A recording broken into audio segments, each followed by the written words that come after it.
এই যে পড়াশোনা করলো সিয়াম এতদিন, ঢাকা বিশ্ববিদ্যালয়ে কী কী সুযোগ সুবিধা রয়েছে বলে সিয়াম মনে করে প্রতিবন্ধী শিক্ষার্থীদের জন্য? আমি একজন দৃষ্টি প্রতিবন্ধী শিক্ষার্থী হিসেবে ঢাকা বিশ্ববিদ্যালয়ে আমি যে সুবিধাগুলো পেয়েছি আমি সেগুলো সম্পর্কে বলতে চাই। প্রধানত শিক্ষার্থীদের পড়াশোনার জন্য যে রিসোর্সগুলো দরকার, হ্যাঁ, এগুলো ওখান থেকে দেয়া হয়। যেমন সেটা হচ্ছে ব্রেইল লেখার জন্য কাগজ, ব্রেইল লেখার যে গাইড এবং স্টাইলাস বলি আমরা, যেটা দিয়ে ফোঁটা কেটে লেখা হয়। এর বাইরে হচ্ছে ওখানে কম্পিউটার ফ্যাসিলিটিস আছে এবং বেশ কিছু ব্রেইল বই প্রিন্ট করা আছে, যাতে হচ্ছে একজন দৃষ্টি প্রতিবন্ধী শিক্ষার্থী তার পড়াশোনার অগ্রগতিটাকে হচ্ছে বজায় রাখতে পারে। সিয়াম, দৃষ্টিজয়ী যে শিক্ষার্থীরা রয়েছে তাদের পড়াশোনা করার ক্ষেত্রে সাধারণত কী ধরনের চ্যালেঞ্জের মুখোমুখি হতে হয় এই পাবলিক বিশ্ববিদ্যালয়গুলোতে? সবার প্রথমে যে সমস্যাটা তৈরি হয়, জটিলতা, সেটা হচ্ছে যে একজন দৃষ্টি প্রতিবন্ধী ব্যক্তি বলা হয় প্রিন্ট ডিসেবল। যে বইগুলো প্রিন্টেড আকারে প্রকাশিত হয় এই লেখাগুলো সে ওরা পড়তে পারে না।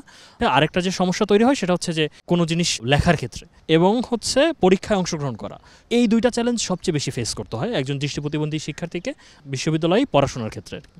আর কি সুযোগ সুবিধা তৈরি করলে এই পাবলিক বিশ্ববিদ্যালয়গুলোতে দৃষ্টিজয়ী শিক্ষার্থীদের পড়াশোনা করাটা সহজ হয় বলে সিয়াম মনে করে? আমি যদি বলি সফটওয়্যার বেস করা হয়, তাহলে হচ্ছে একজন দৃষ্টি প্রতিবন্ধী ব্যক্তিদের জন্য এটা অনেক বেশি সহজ হয়ে যেতে পারে। আমাদের বিশ্ববিদ্যালয়ের ওয়েবসাইটগুলো অ্যাক্সেসেবল করা হচ্ছে, তবে এখনও সর্বক্ষেত্রে অ্যাক্সেসিবিলিটিটা নিশ্চিত করা সম্ভব হয়নি।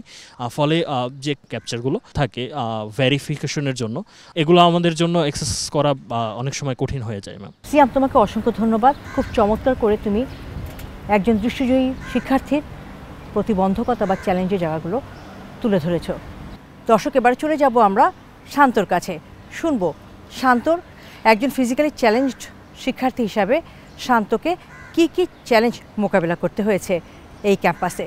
একজন শারীরিক প্রতিবন্ধী হিসেবে আমাদের আবাসিক সমস্যাগুলো হয়, যেমন আমি একজন শারীরিক প্রতিবন্ধী হিসেবে দেখা গেছে প্রথম বর্ষে এসে আবাসিক একটা সমস্যার ভিতরে পড়ছিলাম।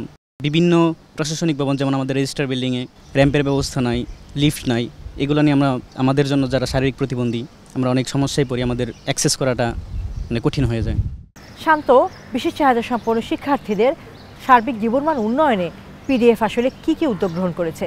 যারা একটু অসচ্ছল, যারা একটু চলতে অসুবিধা হচ্ছে, তাদের জন্য সাধারণ শিক্ষাবৃত্তি প্রদান করে থাকে। দক্ষতা উন্নয়নের ক্ষেত্রে skill development plus leadership programme, এগুলো বিভিন্ন ধরনের প্রোগ্রাম করে থাকে। তোমাকে অসংখ্য ধন্যবাদ।